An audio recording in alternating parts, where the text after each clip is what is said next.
Well, here we are, once again, at Christmas, that oh so special time of year where we celebrate the birth of the baby Santa by gathering together with family, friends and foes, so we can grumble, drink ourselves into oblivion, quietly thumb through nudie pics on our phone to pass the time whilst being forced to watch shit, lowest common denominator television as the fire softly crackles as you try and stay warm.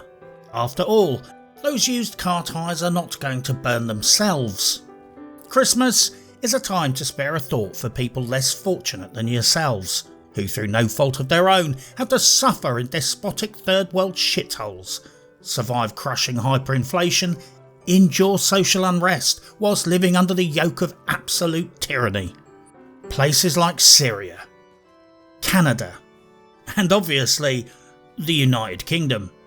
These are very strange times to be alive, where things that used to be the preserve of dystopian science fiction stories are rapidly becoming our new proposed reality. Digital ID, global censorship, showing your identity papers just to browse filth or even use the internet.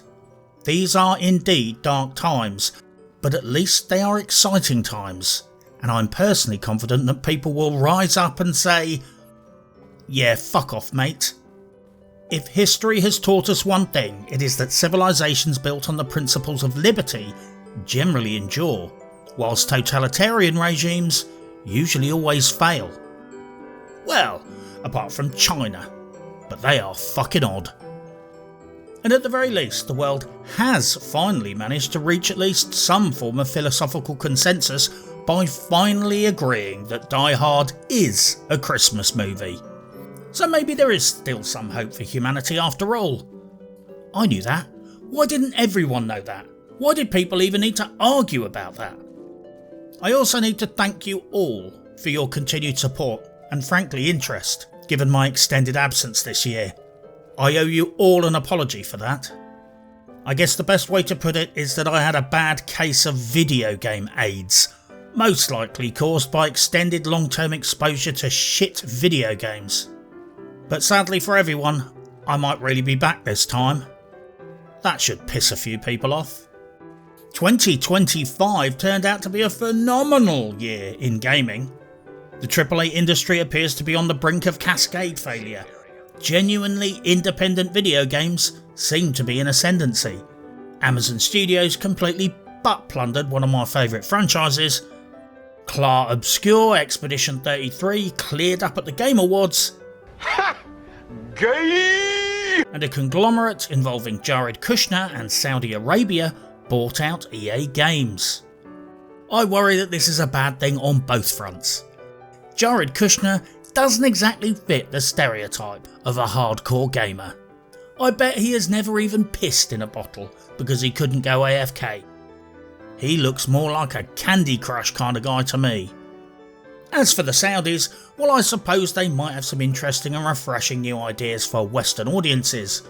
Like a special edition version of Tetris where the dismembered body parts of dissident journalists drop down from the top of the screen and you have to spin them around to make them fit in a suitcase.